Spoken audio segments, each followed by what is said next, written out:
Assalamualaikum warahmatullahi wabarakatuh. Perkenalkan, saya Muhammad Rifki Faransyah dengan NIM 135-21166. Pada kesempatan kali ini saya akan mempresentasikan hasil makalah untuk tugas mata kuliah IF 2211 Strategi Algoritma yang berjudul Penerapan Fluid Field Konsep dengan memanfaatkan algoritma BFS dan DFS dalam aplikasi mewarnai. Jadi pada makalah kali ini secara umum saya akan melakukan penerapan salah satu konsep dalam bidang computer graphics atau grafika komputer yang bernama Fluid Field Concept dengan memanfaatkan algoritma BFS dan DFS agar sesuai dengan konsep yang dibahas dalam mata kuliah IF 2211 yaitu strategi algoritma. Tujuan dari pembuatan makalah ini nantinya adalah menghasilkan suatu aplikasi mewarnai sederhana dengan menambahkan fitur bucket atau pewarnaan otomatis yang didasarkan dengan penggunaan algoritma BFS dan DFS untuk menerapkan Fluid Field Concept. Mungkin saya akan terlebih dahulu menjelaskan kode yang telah saya buat. Jadi untuk directory tree dari program atau repository ini terdiri dari 3 folder utama, yaitu doc yang akan berisi dokumen terkait tugas ini. Lalu di bagian image nantinya akan berisi Fluid Field GIF atau video capture dalam ekstensi GIF yang menjelaskan cara kerja dan penggunaan dari program ini.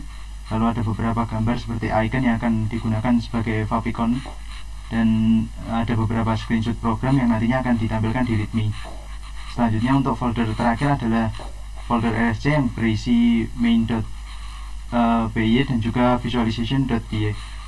Selain itu terdapat 3 file di luar folder, yaitu change.txt, readme, dan juga requirements.txt. Untuk change.txt adalah pencatatan hasil perubahan warna dari tiap sel dalam grid yang akan digunakan dalam proses visualisasi data nantinya. Sementara keseluruhan program berada pada main.py yang ada pada folder src. Jadi untuk visualisasi dari program ini saya menerapkan menggunakan library Pygame yang terdapat di dalam bahasa pemrograman Python. Lalu terdapat import pustaka eksternal seperti sys, random, dan os. Secara umum terdapat 5 fungsi di sini, di mana 4 fungsi merupakan fungsi perantara dan fungsi yang menerapkan prinsip Fluid Field dengan menggunakan DFS dan BFS berada pada fungsi field DFS dan BFS berikut. Secara umum nantinya apabila pengguna memilih algoritma yang digunakan adalah DFS, maka remove index akan diset menggunakan nilai -1.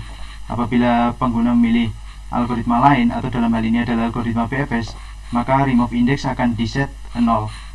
Hal ini sejalan dengan penerapan algoritma BFS dan DFS menggunakan queue dan stack atau stack. Lalu di bagian sini nantinya akan memanggil sebuah fungsi perantara lain, yaitu record change, yang akan melakukan ekspor dari data field tiap sel dalam grid menjadi file txt yang akan disimpan di change.txt. Nantinya ini akan dijadikan dasar sebagai visualisasi data dan pembuktian bahwa implementasi makalah ini telah berhasil dilakukan. Selanjutnya terdapat beberapa fungsi lain seperti display grid. Display grid di sini akan menampilkan grid sesuai ukuran yang telah diatur, di mana x dan y akan diset sesuai dengan perkalian antara i dikali lebarnya dan juga j dikali tingginya.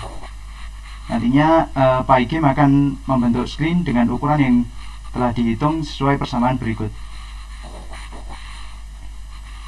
Selain 3 fungsi tadi, terdapat pula fungsi post to grid, di mana post to grid ini akan mengkonversikan koordinat mouse dalam pixel menjadi koordinat dalam grid dengan melakukan pembagian seperti yang tertulis di dalam persamaan berikut, di mana row akan diset sebagai nilai dari indeks 0 post dibagi dengan cell width, dengan call akan diset sebagai nilai dari post indeks ke 1 dibagi dengan cell height. Apabila nilai rows itu melebihi nilai rows atau melebihi batas maksimal yang telah ditentukan, atau call melebihi nilai calls yang tentunya telah ditentukan sebelumnya, maka fungsinya akan mereturn nilai none, none. Selanjutnya terdapat juga fungsi coloring, di mana fungsi coloring ini akan menerima dua parameter, yaitu position dan color. Selanjutnya apabila row tidak melebihi rows, maka grid tersebut akan diset dengan color. Begitu juga jika call tidak melebihi dengan calls, maka grid akan diset sebagai color yang telah ditentukan. Selain itu, untuk sistem kerja dari program ini terdapat beberapa fitur utama, mulai dari fitur untuk mengganti algoritma, mengganti warna, menuliskan atau menggambar di dalam kanvas, menghapusnya, serta memberikan warna menggunakan fitur bucket. Kita sebagai pengguna dapat mengganti algoritma yang ingin digunakan dengan menekan tombol C pada keyboard.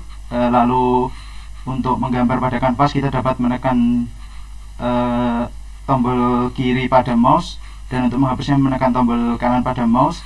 Serta untuk mengganti warna, kita dapat menggantinya langsung di screen dengan menekan kotak berwarna pada bagian atas program. Mungkin untuk lebih jelas saya akan langsung mencoba untuk menjalankan program. Terlihat di layar bahwa tampilan utama dari program adalah sebagai berikut. Di bagian kiri atas terdapat favicon yang tadi telah saya tempatkan di folder image. Lalu nama dari aplikasi ini, Fruitful Application.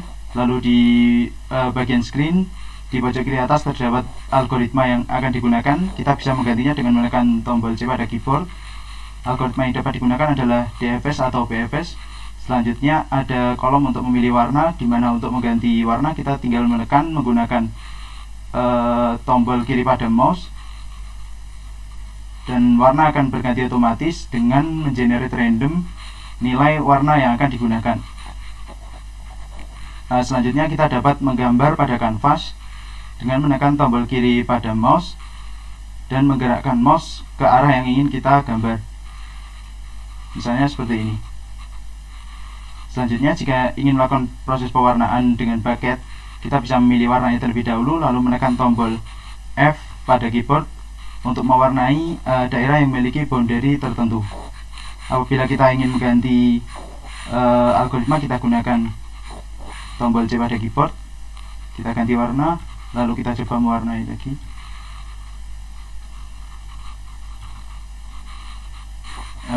Jadi nantinya jika diperhatikan dengan seksama, maka apabila kita menggunakan algoritma BFS, maka proses pewarnaan akan cenderung meluas terlebih dahulu.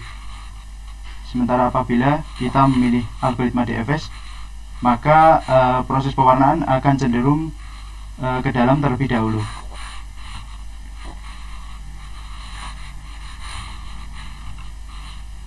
Untuk selanjutnya kita akan melakukan proses visualisasi terhadap data hasil uji coba berikut. Perlu diingat bahwa dalam uji coba ini terdapat beberapa warna yang kita gunakan. Kurang lebih terdapat 1, 2, 3, 4, 5, 6 warna yang kita gunakan untuk uji coba pada penerapan kali ini. Maka dari 7 perubahan warna akan tercatat otomatis di change.txt, dan kita dapat melakukan visualisasinya menggunakan visualization.py yang berada di folder src. Maka secara otomatis akan tergenerate sebuah pie chart dengan nama color frekuensi, dan juga terdapat indeks yang menyatakan warna yang dideteksi serta jumlah sel yang memiliki warna tersebut.